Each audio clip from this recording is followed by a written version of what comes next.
TCS से लेकर Tata Motors, Tata steel से लेकर Tata chemicals, air India, Jaguar, land rover, Starbucks, Titan, Zudio या फिर क्रोमा, इन ब्रांड्स की वजह से आज टाटा की पहुंच हर घर तक है। यही वजह है कि 2023 की डेटा के अकॉर्डिंग टाटा ग्रुप का total market capitalisation 25 lakh crore रुपए से ज्यादा का हो चुका है। इनफैक्ट टाटा हमारे देश भारत की ग्रोथ में भी सबसे बड़ा रोल प्ले करता है। और हाँ, यह बात सिर्फ भारत तक ही लिमिटेड नहीं है। आज टाटा ग्रुप के ब्रांड्स ने इंटरनेशनल मार्केट में भी धूम मचाया है, क्योंकि टाटा ने जिस तरह से एक के बाद एक सक्सेसफुल इंटरनेशनल एक्विजिशंस की हैं, उसकी वजह से आज इंडिया की इंटरनेशनल मार्केट में काफी स्ट्रॉन्ग इमेज बन चुकी है। साल 2000 में टाटा ने सबसे पहले इंग्लैंड की कंपनी टेटली का एक्विजिशन किया। 2006 में यूएस की 8 o'clock कॉफी को एक्वायर किया। यहाँ तक कि 2008 में जैगुआर लैंड रोवर को भी अपने नाम कर लिया। अब हो सकता है कि आप में से काफी सारे लोगों को इन एक्विजिशंस के बारे में पहले से ही पता हो, पर शायद आप यह नहीं जानते होंगे कि लक्मे जो आज हिंदुस्तान यूनिलीवर के अंडर आती है, वो एक समय टाटा की ही ब्रांड हुआ करती थी। लेकिन 1998 में टाटा को मजबूरन इसे बेचना पड़ गया। पर अब सवाल उठता है कि एक ऐसा कॉस्मेटिक ब्रांड जो पूरे इंडियन मार्केट पर अपना कब्जा जमाए हुए था और जिसे टाटा साल दर साल सक्सेसफुली रन कर रही थी, अचानक से ऐसा क्या हुआ कि टाटा को इसे बेचना पड़ गया? और क्या रीजन है कि मैंने थंबनेल में यह लिखा है कि बिजनेस से कभी दिल न लगाना? सब कुछ डिटेल में जानेंगे आज की इस वीडियो में। तो दोस्तों, हमारी कहानी की शुरुआत होती है साल 1947 से, जब देश ने आजादी का स्वाद चखा था। पर बात जब स्किन केयर प्रोडक्ट्स की आती है तो हम अभी भी विदेशी कंपनीज पर ही निर्भर थे।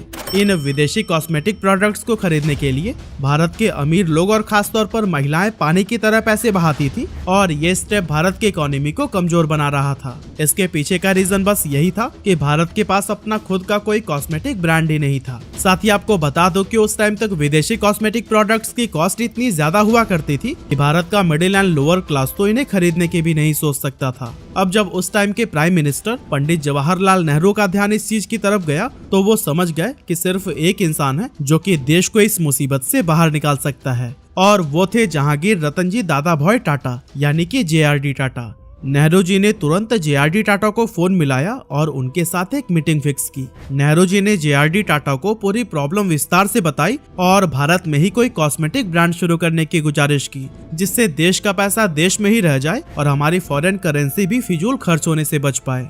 इस मीटिंग के अंदर इस बात को भी चर्चे में लाया जाता है कि भारत में कॉस्मेटिक प्रोडक्ट्स भारतीय महिलाओं की स्किन टाइप को ध्यान में रखते हुए बनाया जाना चाहिए, क्योंकि हमारे देश की वेदर कंडीशंस वेस्टर्न कंट्रीज से काफी अलग है। JRD टाटा को नेहरू जी का यह आइडिया काफी पसंद आता है और वो अपनी टीम के साथ मिलकर एक बिजनेस प्लान बनाकर काम पर लग जाते हैं। JRD टाटा ने अपने बिजनेस प्लान को सक्सेसफुल बनाने के लिए रॉबर्ट पिगुएट जैसे बड़े फ्रेंच कोलैबोरेटर्स को भी अपनी टीम में शामिल कर लिया। साथ ही कॉस्मेटिक प्रोडक्ट्स की मैन्युफैक्चरिंग के लिए उन्होंने बहुत सारे केमिकल इंजीनियर्स को भी हायर किया। टाटा के रिसर्च टीम ने भारतीय स्किन टोन को ध्यान में रखकर कुछ ऐसे प्रोडक्ट के सैंपल तैयार किए जो कि हर कोई अफोर्ड कर पाए। इन प्रोडक्ट्स को बनाने में हर्ब्स का यूज किया गया था ताकि ये स्किन को किसी भी तरह का कोई नुकसान न पहुंचाए। जल्द ही रिसर्च, रॉ मटेरियल्स और प्रोडक्ट्स जैसी बेसिक नीड्स को भी पूरा कर लिया गया, लेकिन अभी तक JRD टाटा जी को इस ब्रांड का नाम नहीं मिला था। JRD टाटा चाहते थे कि इस ब्रांड का नाम देवी लक्ष्मी के नाम पर हो, जिन्हें सुंदरता की देवी कहा जाता है।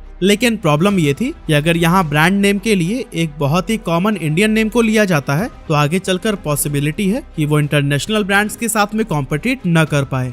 आसान शब्दों में बताऊं तो हम इंडियंस की ये साइकोलॉजी होती है कि हम भारत के कंपनीज के प्रोडक्ट्स को विदेशी कंपनीज से कम ही आंकते हैं। इसीलिए भारत के लोगों को लक्ष्मी नहीं बल्कि एक ऐसे नाम से अट्रैक्ट किया जा सकता था जिसमें थोड़ा फॉरेन टच हो। इसी बीच JRD टाटा की टीम एक दिन फ्रेंच ड्रामा ओपेरा देखने गई। यह ड्रामा एक भारतीय लड़की के जीवन पर आधारित था जिसे एक ब्रिटिश ऑफिसर से प्यार हो जाता है। ड्रामा में लड़के का नाम लक्ष्मी था, पर इंटरेस्टिंग बात यह है कि यहाँ लक्ष्मी नाम को फ्रेंच में ट्रांसलेट कर दिया गया था, जिसे फ्रेंच में लक्मे कहकर बुलाया जाता था। टीम को यह नाम काफी पसंद आया और उन्होंने JRD टाटा को इस नाम के बारे में बताया। अब दोस्तों, JRD टाटा को जब पता चला कि लक्मे का हिंदी अनुवाद लक्ष्मी है, तो उन्होंने झट से इस नाम को ही अपना ब्रांड नेम बना लिया।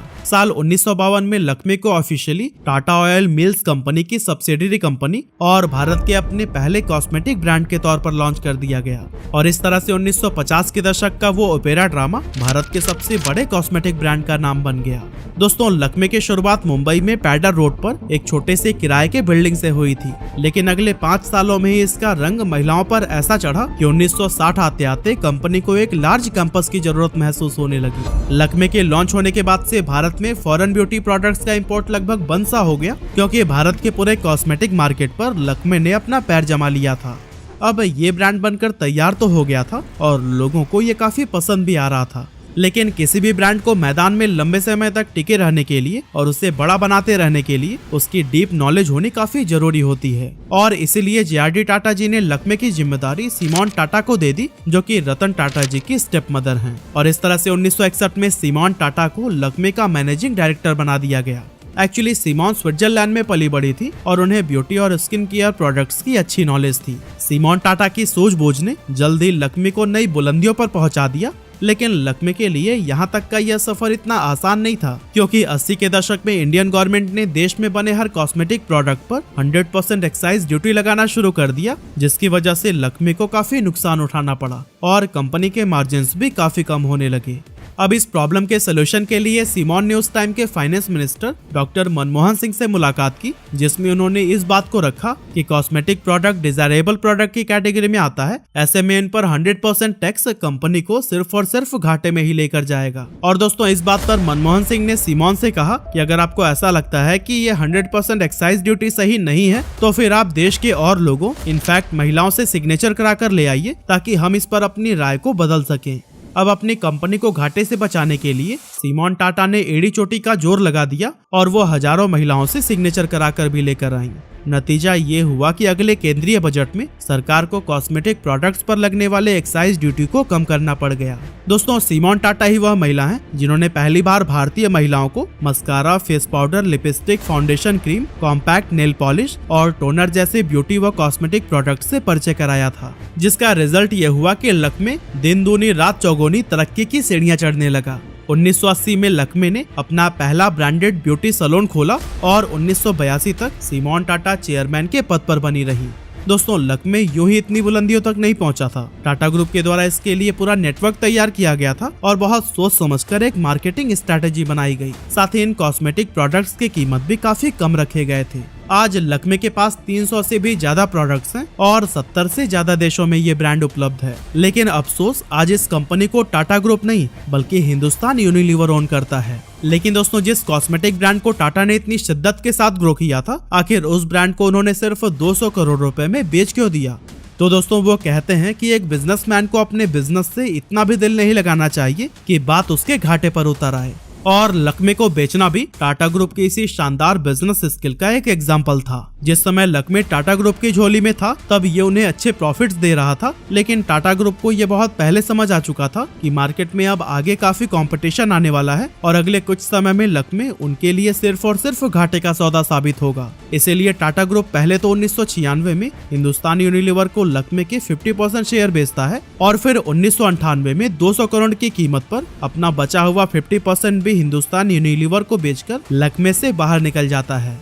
अब दोस्तों, अगर आप टाटा ग्रुप के फैसले पर अभी भी शक कर रहे हैं ना, तो मैं आपको बता दूं कि साल 1998 में जिस लक्मे का नेट प्रॉफिट करीब 99 करोड़ रुपए था, वही अगले कुछ सालों में गिरकर 11 करोड़ रुपए पहुंच गया था।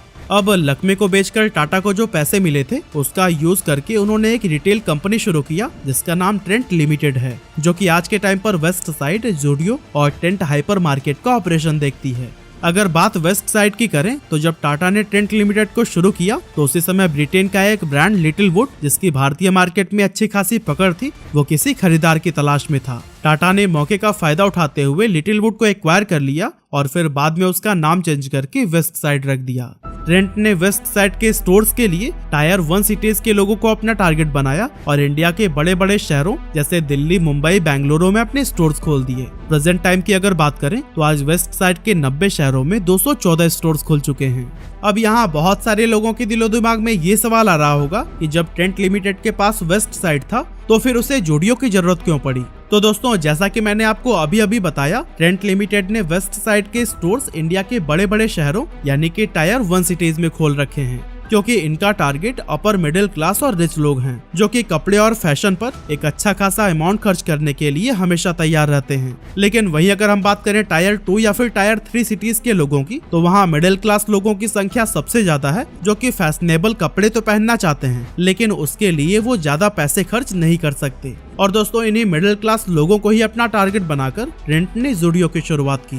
ज़ूडियो के पीछे टाटा ग्रुप का बस एक ही मकसद है, फैशनेबल कपड़ों को रिजनेबल रेट पर कस्टमर्स को उपलब्ध कराना। ज़ूडियो एक ऐसा ब्रांड है जहां आपको 49 रुपए से लेकर 999 रुपए तक के प्रोडक्ट्स देखने को मिल जाएंगे। यहाँ आपको T shirt, jeans, shirt, shoes सब कुछ 999 रुपए के अंदर मिल जाएगा। और टाटा ग्रुप ने इस सेगमेंट में क्वालिटी का भी पूरा ध्यान रखा है। और शायद यही वजह है कि जब ज़ूडियो ने इंडियन मार्केट में कदम रखा, तो फिर इंडियन मिडिल क्लास लोगों के सपने को मानो पर लग गए। आज टाटा ग्रुप 119 शहरों में 352 ज़ूडियो स्टोर्स खोल चुका है और आज के टाइम पर इस कंपनी की मार्केट वैल्यू $500 मिलियन है, यानी कि भारतीय रुपयों में करीब 4000 करोड़ रुपए। तो दोस्तों इस तरह से टाटा ने लक्मे को बेचकर ट्रेंट लिमिटेड की शुरुआत की और प्रूव कर दिया कि एक सफल बिजनेसमैन बनने के लिए यह बहुत जरूरी है कि आप अपने बिजनेस से कभी दिल न लगाइएगा।